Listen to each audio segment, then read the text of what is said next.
Hello, my name is Bill Haley for Haley2024, the Movement's Government Reform Ideas. This video is going to concentrate on diversified representation. How Haley 2024 reforms, government reforms, are going to increase true representation, and how we should not even call what we currently have representation, and help maximize liberty. So, 700,000 people are represented by one congressman. That should not happen in a geographic area. Within that geographic area, there are people who are more liberal, more conservative, more communist, more socialist, more right-winged, more religious liberty, more secular liberty, a lot of different viewpoints about how government should be run. One person cannot represent all these people. They need to have a unified grouping, so you get all the conservatives or all the liberals or all the socialists together. Then you can have a representation for those people. But you cannot one person cannot represent people with significantly different interests and opinions. If you group all the people with the same opinions, then you can have a representation. So then 80,000 for a Virginia House of Delegates. So I'm in Virginia, so that's my reference point right now for that. We have about 80,000 people for a House of Delegates, maybe about 120, maybe 200,000 for the state Senate. So there's significant difference there.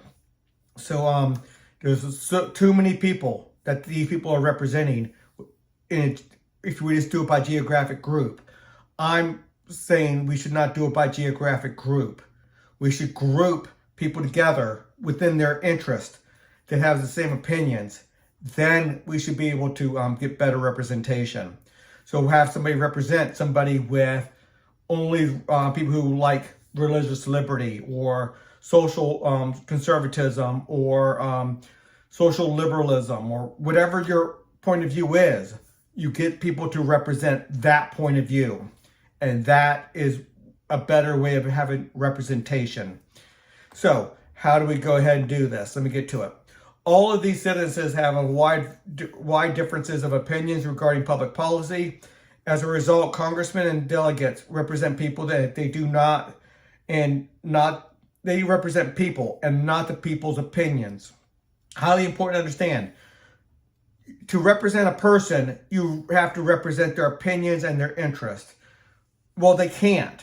You cannot represent somebody who is both pro-war and another person who's anti-war. Somebody who wants to increase taxes and somebody who wants to decrease taxes. You cannot represent both of them because their interests are opposed. You don't have a lawyer representing two sides or two different people that have opposite interests in a lawsuit. So even people who are both defendants, usually they'll have their own lawyers because they have different interests. Two people in a criminal, two defendants in a criminal suit, let's say talk about murder, they have the ability to point fingers at each other. And if you have one representative, one lawyer for both of them, you can't do that. So highly important to have everybody have their own interest protected, which means we still want groupings together because we don't want a pure democracy where everybody votes on every last thing, even though I go into that direction more, but it's not a vote, it's a selection. And that's something significantly different because we're going to have competitive governance. But let's keep on going. So you cannot have people, one person represent 800,000, 8,000, 80,000, or even a small town of 300. You cannot have representatives because these people have diverse views. So people have to come together with views and then get representatives represented around those views. So that's the better way of doing that. A citizen's opinions and interests are the major issues in need of being represented. How often does a lawyer represent both the plaintiff and the defendant? If a citizen wants the country to go to war, is that citizen represented if the Congress votes no on war? Or is the other one being represented if he votes yes? So they both cannot be represented. There's people who on both sides of pro-war, anti-war, and every war vote we've ever had, in every budget battle, and everything we've done. There's people on opposite sides. The congressman votes one way. The House of Delegate member votes one way. Some people do not have their interests protected or represented. That's what needs to be represented. So, if a citizen wants socialism, is that citizen represented when the delegate votes for liberty? If a citizen wants increased respect for parental control of education, are they represented when their delegate votes to amplify government power over education? Many people will point out to elections and how they reflect the opinion of the majority. Well, no, because even that is people had a choice of one of two people. So that is very, very different than you got the reflection of the majority. No, because a lot of those people would not have voted for that person in the primary. Usually primary people win a primary with less than 10% of the population voting as it is. And then they still get 5, maybe 6, 7% of the people in that district actually saying, yes, I want you to run for war and be one of the main two people running for office in November. Second, an election often has one or two viable candidates, and really does that one or either of them have the stated position platform likable to a sizable minority of voters. It's hard to say that many people liked, let's say, Trump's prison policy versus Obama's prison policy. How many people actually know what their prison policy is? I bet you well over 95% cannot give a coherent, realistic viewpoint on each of their prison policy to any degree at all. Even the elected politicians, even the representatives, would not even know even what their own policy is, what they voted on, whether they're voting yes or no on, because they don't even have time to read what somebody else puts up there. So it's highly likely that most people don't even know what they actually want, much less what their delegates or the congressmen are voting for, and the congressmen don't even know what they're voting for a sizable percentage of the time. Third, a large percentage of citizens do not vote on a regular basis. So only on presidential elections do we get above 50%. On occasion, off elections get close to 50%, maybe topping a little bit more than that, but a large percentage don't vote. The none of above or hold your nose voting is significant. A voter might like a candidate's welfare policy, but not their warfare policy. They might like how they deal with the police, but not how they deal with the environment. So the opinion of the majority is really on the full policy platform. Even if you can say it's the opinion of the majority, oh, did people really vote for Trump on environmental concerns, or did they really vote for Obama or Hillary or any of the others for the concerns of insurance policy?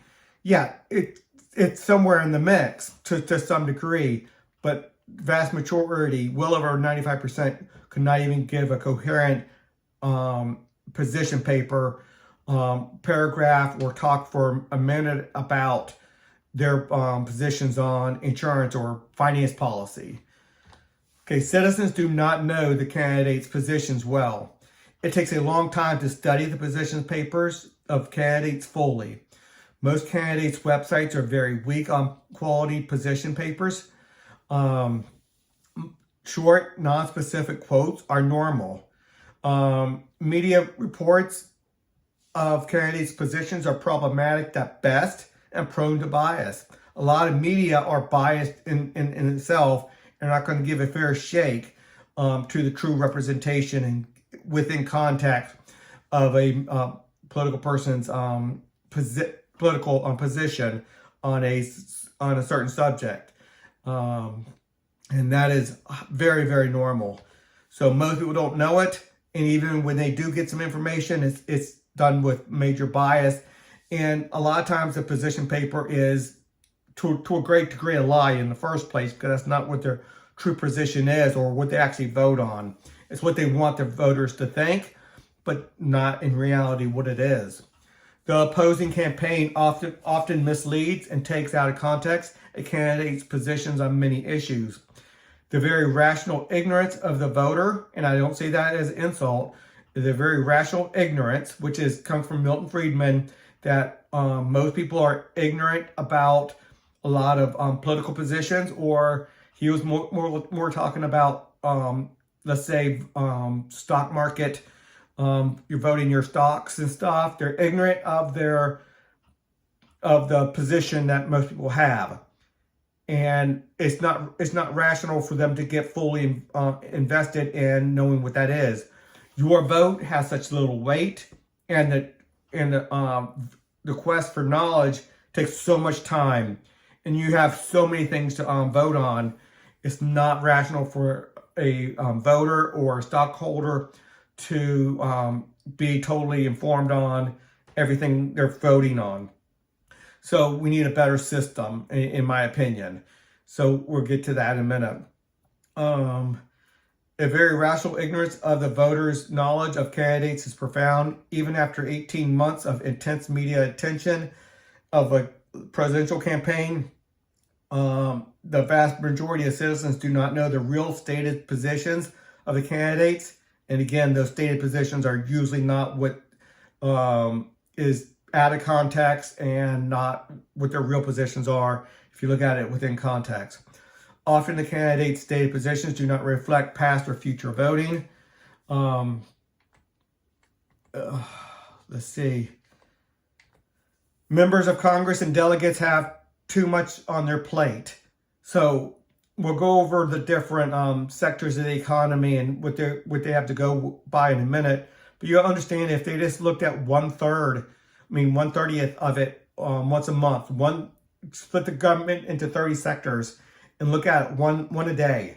Not that they will look at one a day, but they might get 15 days of work in. Other days are campaigning or spending time with their family. And spending time with family is fine, and they need to do that. However, if they spent one day a month, they get 12 days looking at that one subject, let's say prison policy. You don't get a lot of knowledge out of one day a month. And most politicians might get 1 to 2, 3 days max of a couple hours looking at prison policy unless they're on that committee or whatever. So they don't get enough hours. That's 2 or 3 hours a year looking at that. Looking at those policies. They have control of $4 trillion federal budget, or a $54 trillion, at least at the time I wrote this, $1 billion state budget for Virginia. There are hundreds of departments that these representatives create. Hundreds of departments. 12 or so major departments, but then sub-departments. We're talking hundreds of these. There's no way that even 5% of the congressmen could name half of them and have any idea what they do. And for the very few people who might be able to do half of them, they still don't have a good idea. They don't have enough time to research it. They don't have time to create, oversee, or regulate and fund these departments properly. People lobby them and they do the best they can. Well, sometimes they do the best they can. Sometimes they're just bought off. There is not the time to fully investigate each department to make wise decisions. People spend years studying tax policy, education policy, police policy, prison policy, foreign affairs, welfare policies, road policies, military policies. I just listed not even half of them, among many others. It is hard work over many years trying to master one segment of one of these public policies. It is impossible to master all of the sectors of the economy or of governance controlled by the government. Campaigning requires skills that are different from governing. So if you are a good governor, are you really a good campaigner to be able to get into office in the first place? Campaigning necessitates great communication skills, asking for donations, personal appearances, interview skills, among other campaigning skills. It's a full-time job to campaign. You don't have time to investigate prison policy, welfare policy, and the like.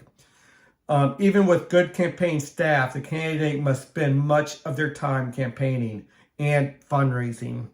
Members of Congress and the House of Delegate members hold 2-year terms, and research shows that fundraisers never have an off year, not even an off month. I bet you that 95% of all candidates don't go a week without making a fundraising phone call. The skills of governing or legislating are different. To govern well, one must read many reports, go to many seminars, seek opinions from a wide variety of people within that field, and to dig deep to understand the current legislation and proposals for new legislation. I mean, words such as must versus may can dramatically change a piece of legislation from being a garbage piece of legislation to being a good piece of legislation. One should have the experience to understand possible negative side effects and seek out those with that experience. Campaigning and governing / legislating are two different full-time jobs with different full-time sets of skills. The reforms I want to put in place take those, take that and split, have different people doing competitive governance, competitive representative control. So representative agencies, competitive representative agencies. You can have people who are full-time campaigning, and they're skilled in interviews and personal appearances and getting people to join your forces to get better representative control. Then you have different people you can put into actual legislation to match what they're campaigning on, but they know how to do it legislatively. So there's two different skills. We shouldn't have the same politician doing both. It is hard to get elected without dedicating most of one's time campaigning. Thus, elected officials do not have the time to do the job they were elected to do. The job of a House of Delegate member is a part-time position with part-time compensation. They don't make much money because there's a 2 to 3 month job. But in reality, if you really want to do that job for the other nine or so months, you really should go full force with learning everything you can about what you're going to be legislating on the next time you're in session. Haley 2024 solution.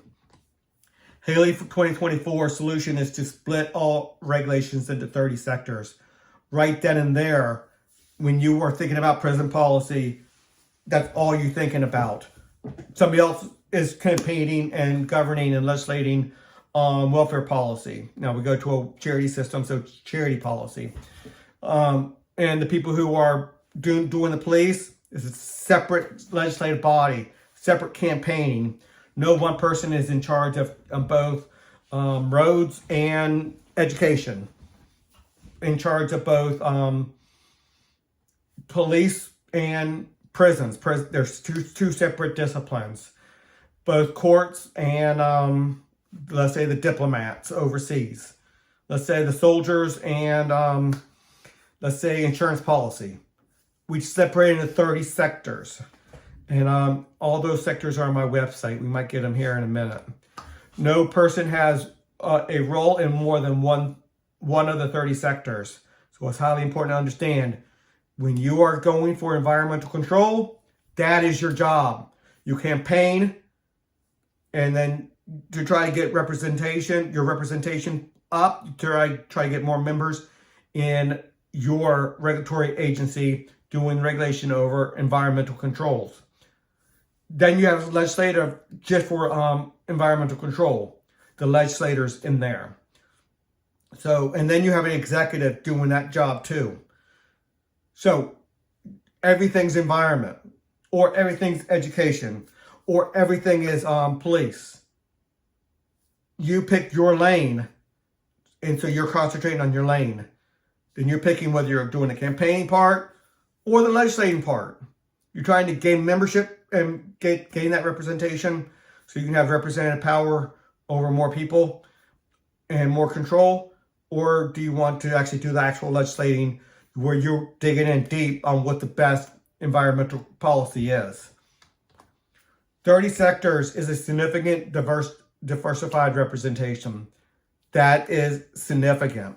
No longer do you're spending not just 2 or 3 hours a year on prison. You're spending all year on just prison. That's all you're doing.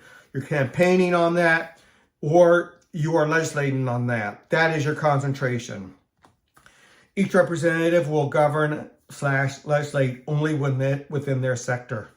Now, there might be a little bit of crossover. You're going to have to do a little bit of crossover here and there, but basically, you're in your lane. Furthermore, each sector has 2 representative systems. The regulatory side and the rating system side. 2 representative systems, both full governmental systems. So it's highly important to understand one's more for information, one's more for regulation. One's going to give you information from a wide variety of perspectives. Therefore, you're going to get high quality information. There's going to be a mandate to debate. This choice is not like a winner governs all election. Every citizen chooses a CRA and an RA to represent or govern only their members. So you select your group. Now, there's some elections within your group within your members, but that's internal group governance. A 70% vote of the representatives in their sector forces governing to the representative control. So when there's a significant negative externality and there's a 70% vote, representatives of 70% of the people vote and a court saying it's a significant negative externality, then you can have a monopolized regulation over the whole thing. Yeah, because there were significant negative externalities. You're harming people outside the what you're doing. So let's keep on going. Every citizen wins every vote because they select their group. You get into the group that you select. So you're not just win or lose on election of the 2 people you might not have liked anyway. You select and you win that. And there'd be 12 different groups, diverse philosophies per group. And you pick the philosophy that you like the best. So if you like a certain prison policy philosophy, that's who you choose, and that's what you go with. And I can get into the prison policy on another video, but let's keep on going. So you win.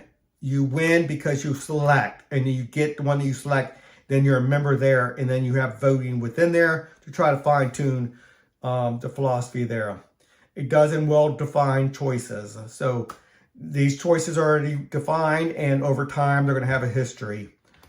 Unless there are negative externalities, and I use the word significant negative externalities, a CRA governs only their members. So as long as they're not harming others, their membership, their governance, their CRA only governs them, their members.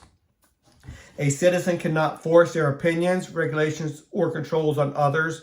And again, unless there's a significant negative externalities and representatives of 70% of the citizens come together and say, yeah, you're causing too much harm overall. We need to put some limitations on what you can do or what you're allowing your members to do. Okay, every agency needs to compete for the business or trust of every person and business. So a competitive regulatory agency, a competitive governance, or competitive rating agency, they need to compete for your business, your trust, your dollars, your representative control. Therefore, must compete to legislate / govern better than their competition. Most people in the agencies will focus their full-time attention on the best legislation / governance. So There are people who are going to be legislating. There's going to be people who are out there campaigning. So most people in the agencies will focus on full-time attention on the best legislation and governance, best bureaucrats, because the rating agencies will focus on informing the citizens. However, it is likely agencies will have a public relations team as well. So some people will be out campaigning to say, come on board, but it's a lot easier when you are the best legislators, the best governance. You have the best bureaucracy around you, the most efficient bureaucracy around you. And then you can gain those members. Those members come with dollars. Those members come with representative control. Okay, here's 15 of the 30. We switch all government power to a charity system. We split that into 5 sectors. We got family law in there as well. We got 5 in the foreign protection system. We split government power from the diplomats to the commander-in-chief, separate group. So the top diplomat's not the same as top commander-in-chief. And then the big dollars are going to be in the military corporations.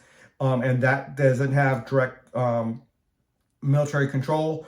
That is military corporations, and their product is military capabilities for America to be used by the commander-in-chief, implemented by the military servicemen employed by the military corporations, only after the diplomats declared war across the ocean, or he has original authority to use it on domestic soil only when an enemy is attacking us.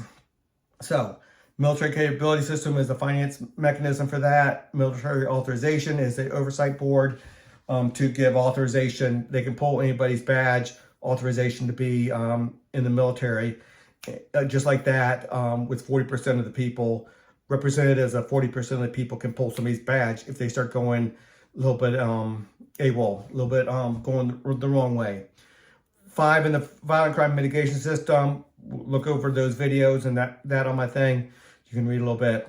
We've got 15 more right here. We split all government power into 30 sectors. So you see how we split regulations up. So somebody does not have to sit there and, if you're good at food regulations, you don't have to worry about financial regulations. If you're good at road regulations, you don't have to worry about human resources and the like. If you're really good at land and water, you don't have to worry about education policy. So that is what we're talking about. Okay, here's a structure. I got a lot of videos out there talking about really describing this. And then everything is at Haley2024.org. And please consider a donation. Until the next video.